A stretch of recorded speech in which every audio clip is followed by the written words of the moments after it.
सुल्तानपुर में शुक्रवार को तिकोनिया पार्क में भगवान बिरसा मुंडा की याद में गौरव दिवस कार्यक्रम आयोजित किया गया। इसमें बड़ी संख्या में गौड़ समाज के लोग जमा हुए। गौड़ समाज के राष्ट्रीय अध्यक्ष छंगूराम गौड़ ने बताया कि अखिल भारतीय गौड़ महासभा के जिला अध्यक्ष ने उनके द्वारा प्रस्तुत जनजातीय प्रमाण पत्र के लिए आवेदन को पास किया जाए, प्रमाण पत्र जारी किया जाए जिससे जनजाति की रक्षा हो सके। चूँकि गौड़ एक जनजातीय समुदाय है और उस जाति का प्रमाण नहीं मिलने से उस जाति का हनन हो रहा है। वहीं जिला अध्यक्ष ने कहा कि हम यहाँ भगवान बिरसा मुंडा जी का जन्मदिन मना रहे हैं। हमारी सबसे बड़ी समस्या गौड़ जाति की समस्या है। हम अपने को गौड़ जाति का कहते हैं। शासन ने हमें माना भी लेकिन प्रशासन हमें मान नहीं रहा। हमें हमारा हक मिलना चाहिए, इसके लिए हमें जो करना पड़ेगा हम करेंगे।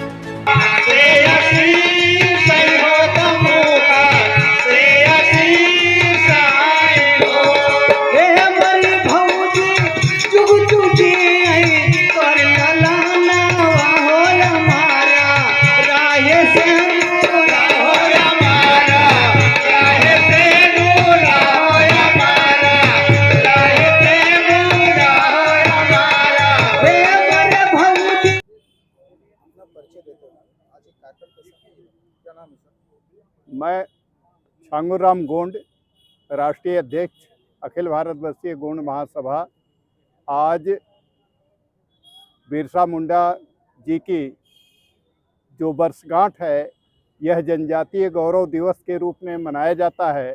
यह हम लोगों के धरती आबा बिरसा मुंडा जी हमेशा संदेश देते रहे कि प्राकृतिक शक्तियों की हमेशा संरक्षण प्रदान करेंगे और शासन प्रशासन से इन प्राकृतिक शक्तियों का कभी भी विनाश नहीं होने देंगे। इस पर हमारे आदिवासियों का जीवन पर्यंत गौरव बना रहता है और इसी के सहारे वो अपना जीवन यापन करते हैं और इसी पर उनका अधिकार है। यह सरकार द्वारा अनधिकृत रूप से कब्जा नहीं किया जाना चाहिए। हमारे आदिवासियों के संरक्षण तभी संभव होगा जब शासन प्रशासन और सरकार हमारे जल, जमीन, जंगल सभी की संरक्षता प्रदान करेगी और प्राकृतिक शक्तियों को संरक्षित रखेगी। कैसी अनाधिकृत तरीके से सरकार हड़प ले रही है ना। सरकार जो है हमारे जिस पर आदिवासियों को दिया जाना चाहिए वो सरकार उसको अधिग्रहण करके अपना कारखाना लगा दे रही है। जंगल और पहाड़ जितने भी है उन सभी को काट कर जी, उसके बावजूद भी सरकार इस पर ध्यान नहीं दे रही है। गौरव दिवस मना रही, हफ्ते भर मनाया जा रहा है, लेकिन हमारी जातियों के लिए एक कागज प्रमाण पत्र तक जारी नहीं हो रहा है और हमको जल जंगल जमीन क्या देंगे। इस तरह से हम लोगों का विनाश किया जा रहा है, हमारे पूरे समुदाय को ध्वस्त किया जा रहा है।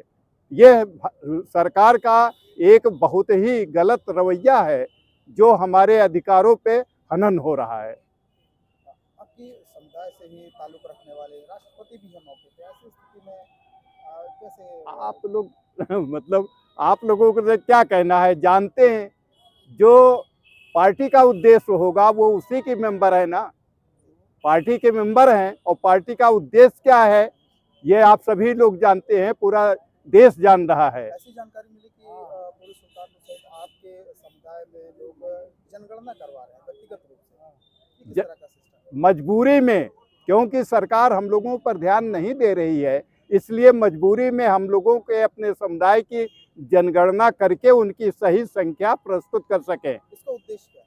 इसका उद्देश्य यही है कि हम सभी के कल्याण के लिए हमेशा तत्पर रहेंगे। सरकार उन पर ध्यान दे, जिनका आवेदन जाता है उनको प्रमाण पत्र दे, उनके लिए सुविधा मुहैया कराए, इसलिए अलग से जनगणना करेंगे। किस चीज़ का आवेदन और कैसा प्रमाण पत्र? हम लोगों को पूरे प्रांत में एक कैटेगरी में होना चाहिए। जैसे जनजाति 17 जनपदों में किया गया है और अन्य जनपदों को उपेक्षित किया गया है, वहाँ गोंड जाति मानने के लिए तैयार नहीं होता है। शासन प्रशासन जो है वो हमेशा उपेक्षा करता है और पेशेगत टाइटल दे देता है कि तुम अन्य समुदाय के लोग हो और फर्जी रूप से आप प्रमाण पत्र जारी करवाना चाहते हैं, यह आपके लिए सर्वथा गलत है। करीब 70 साल हो गया, अभी तक आपकी मांगे नहीं पूरी हुई हैं। नहीं हुई हैं, ऐसी बात नहीं है। जो सबल रहा है, जो भी जनपद का आदमी सबल रहा है, शासन प्रशासन पर दबाव बना पाया है, वो प्रमाण पत्र लेकर के आज भी सर्विस में है। सरकार उसका कुछ नहीं कर पा रही है, लेकिन जो हमारी गरीब बिरादरी के लोग हैं उनका टहला देते हैं कि नहीं, तुम्हारे खानदान में यह समुदाय के नहीं पाए जाते हैं। एक आखिरी सवाल रहेगा, जैसे कि संवैधानिक अधिकार 5वीं और 6वीं अनुसूची लागू होने के बाद भी आपको संवैधानिक अधिकार नहीं मिल रहा है, आपका कहना है। जी जी, तो इसके लिए लड़ाई कैसे लड़ रहे हैं आप? इसके लिए हम बराबर शासन प्रशासन पर धरना प्रदर्शन और आंदोलन भी करेंगे, घेराव भी करेंगे। समय आ जाएगा तो खून भी देंगे, क्योंकि जिसको अपने देश जाति पे गर्व नहीं होगा, अपने जाति का प्रमाण पत्र नहीं दे पाएगा, उसको जीने का क्या अधिकार बनता है, क्या रह जाएगा उसका सम्मान।